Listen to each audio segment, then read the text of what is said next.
Olá para você que acompanha a Webzone, eu sou Eduardo Oliveira e mais um programa Edu Pergunta, especial de Copa do Mundo. Hoje eu trago aqui o professor Daniel Coutinho. Olá, Daniel, muito obrigado por ter aceito o convite. Vamos falar um pouco do Catar, né? Esse país está sediando o Mundial esse ano de 2022. Fala, Eduardo. Pô, prazer estar aqui com você, cara, poder conversar um pouquinho de Copa do Mundo, que é um assunto que eu gosto mais, futebol, Copa, principalmente, e falar do Catar, que é um país que tem características muito diferentes das últimas sedes que nós tivemos na Copa do Mundo, né?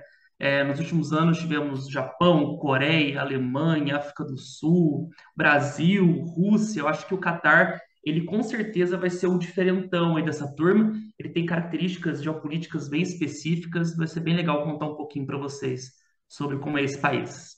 Para a gente começar, falar um pouco da história, né, desse país, o Catar, né? Que é um país pequeno, né? Muito pequeno, é um país que, se você pegar de 1950 para cá, ele cresceu demais, né? Vamos lembrar que o Catar ele era um protetorado britânico, né? Então ele fazia parte do Império Britânico. E ele era um país de pescadores, pescadores de pérolas, de peixe. E quando eles descobriram o petróleo e o gás natural, eles começaram a crescer demais economicamente. Atualmente, até pelo momento maravilhoso que o Catar vive economicamente, é um país que já tem lá em volta de 3 milhões de habitantes. Só que, assim, é importante falar que desses 3 milhões, 75% aí são de estrangeiros, principalmente indianos. A população natural mesmo deles é bem pequena. O Catar hoje, eu fiz um estudo aqui antes da nossa entrevista, ele tem em torno aí de 800 a 1.000 brasileiros, né, que vão para o Catar. O que que as pessoas podem esperar, principalmente os brasileiros que estão lá no Mundial neste ano, Daniel? Então, é um país de religião islâmica, né, Eduardo? Então, eles têm algumas culturas que são bem diferentes do que a gente está acostumado. Inclusive, já tem algumas cartilhas, né, que eles estão já divulgando aí para o pessoal em relação até a comportamento lá dentro do país, né? A questão das vestimentas, que tipo de roupa que pode usar. Eles não vão chegar a proibir, tá, Eduardo? Pelo que eu ouvi falar. Mas eles já estão fazendo algumas indicações de evitar ficar usando camisetas e shorts, a mulheres com roupas curtas, é uma questão cultural, né, e também religiosa deles. Lembrando, né, que é um país islâmico que tem ali mais ou menos 90% do pessoal que é sunita e 10% que é xiita. Então é uma galera que eles vão ter essa cultura e a gente vai ter que se adaptar, né? A população ocidental que vai, né, em massa lá para o Catar ver a Copa do Mundo vai ter que aceitar e conviver com essas regras, né? A gente tem uma questão diferente, né, da Copa deste ano, porque sempre é organizada ali entre junho e julho. Esse ano é novembro por causa da temperatura, né, Daniel? Então, se fosse em junho, julho lá, a gente pegaria temperaturas a mais de 50 graus Celsius durante a Copa do Mundo, né? Então, era inviável eles manterem esse calendário. Por isso, eles levaram os jogos mais para o final do ano, onde a média que eles estão esperando é em torno de 27 graus. E lembrar, né, Eduardo, os estádios são ultramodernos, eles vão estar todos climatizados, né? Então, mesmo com esses 27 graus, ali com picos de 30 e poucos, quem estiver dentro do estádio vai estar tranquilo, porque ar-condicionado lá não vai faltar, não. E como é que é a relação do Catar com os outros países do Oriente Médio, Daniel? Na parte econômica, na parte de relações internacionais? Rapaz, aí você tocou num ponto bastante delicado, porque ali no Oriente Médio, o Catar ele não vem tendo boas relações com dois países vizinhos deles, né, que é a Arábia Saudita e o famoso Emirados Árabes Unidos, né? Já faz algumas décadas ali que existe uma certa tensão, né, entre esses países. Inclusive, um dos motivos, né, vamos dizer assim, que levaram o Catar a sediar essa Copa, tentar sediar essa Copa, é que ela teria uma maior, vamos dizer assim, representatividade mundial, né? Isso poderia colocar o Catar numa situação mais positiva na agenda mundial, caso tenha algum problema geopolítico regional. Eles têm muito medo ali de invasões na Arábia Saudita, principalmente. Então, o Catar ficando ali como um símbolo da Copa, né, de uma Copa bem-sucedida, como eles esperam que seja, com certeza isso vai trazer para eles uma imagem mais positiva, né, para o mercado global, assim, para próprio senso comum da população do mundo. Mas é interessante isso porque realmente é uma região bastante instável, né? Mas é interessante, Eduardo, lembrar que o Oriente Médio é uma região de petróleo, né? Petróleo e gás natural, inclusive foi o petróleo e o gás natural que elevaram, né, o Catar a ser esse país que ele é hoje. Até 1950, como eu comentei, era só um país de pesca. Eles descobriram petróleo, gás natural. A partir do momento que eles criaram uma tecnologia de liquefação, né, do gás natural, transformar o gás natural em estado líquido, eles acabaram virando os maiores exportadores de gás natural do mundo. E isso deu ao Catar hoje essa representatividade e ser o país com maior renda per capita do mundo, né? Que é você pegar o PIB do país e dividir por cabeça, né?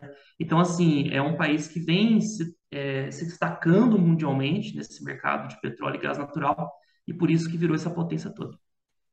Teve muitas reportagens que a gente pôde ver durante esse tempo, aí até os jogos, né? Falando com relação ao trabalho escravo, que é muito utilizado lá. Isso vem mais pelo lado que você falou, tem uma população maior que vem de fora, o estrangeiro, do lado da Índia. Isso tem a ver com eles diretamente? Exato, Eduardo. Na verdade, a gente tem que separar isso em dois períodos, né? Antes da repercussão, né, dos problemas e depois. Por que que teve essa repercussão? É que é o seguinte, no Catar, já há algumas décadas, é um país que vem em franco crescimento econômico, então eles atraem muitos estrangeiros, né, que nem os indianos, como eu comentei com você, que é a maior parte da população de lá hoje. Essas pessoas vão para lá em busca de emprego. Só que a lei trabalhista do Catar, até pouco tempo atrás, era uma lei extremamente complicada, porque a pessoa que ia trabalhar no Catar, ela praticamente virava escrava. Era como se o empregador fosse dono da vida do empregado. Inclusive, o empregador fica com os documentos, o empregado não pode sair do país sem autorização do empregador, baixos salários, ou seja, existia com certeza ali um problema trabalhista dentro da questão do Catar. E com a construção da infraestrutura para a Copa do Mundo, né, não sei se você já chegou a ver, mais de 6 mil trabalhadores morreram, né, em acidente de trabalho durante a construção da Copa, dos estádios, da infraestrutura, né?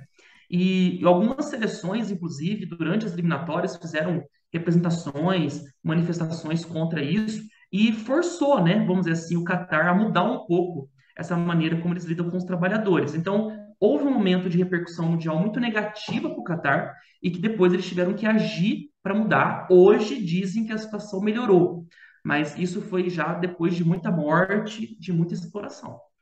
A gente está quase chegando nessa primeira parte aí, encerrando e falando um pouco do Catar, mas para você, uma análise assim para o futuro.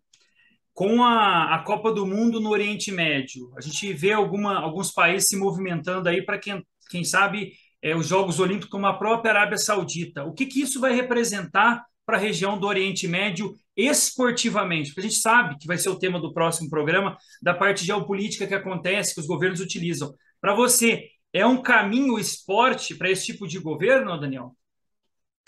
Então, a gente pode até deixar para falar em outro vídeo, a prática do sport washing, né, que a gente fala, que é você usar o esporte a favor dos seus governos, né?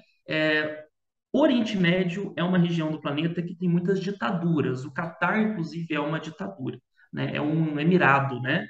Então, isso faz com que eles tentem buscar como eu posso dizer assim, uma percepção mais positiva do mundo para eles. E o esporte, com certeza, é o que chama mais atenção. A gente que gosta de futebol, você que trabalha com futebol, a gente fala muito do Paris Saint-Germain, né? Que foi comprado pelo governo do Catar em 2011. Tem a questão do Qatar Foundation, que é patrocinador do Barcelona, né? Fez um contrato lá de 200 milhões de dólares por 5 anos. Tem uma empresa de transmissão também de campeonatos que vem do Catar. Ou seja, você vê que já existe um investimento em esporte muito maciço por parte desse governo. E os países vizinhos, com certeza, devem também usar das mesmas estratégias. Se tem uma maneira de você conseguir convencer o mundo de que você é um bom lugar para viver ou até mesmo para negociar, é com o futebol, é com o esporte que você acaba convencendo. O esporte, querendo ou não, ainda é algo que une as nações, né, Eduardo? Tá certo. Esse vai ser o tema que a gente vai debater no próximo programa, aqui especial de Copa do Mundo, com o professor Daniel Coutinho, próximo sábado. E o professor Daniel vai falar tudo isso. O que o esporte e a política para esses países têm de desenvolvimento. A todos uma excelente semana. Até mais.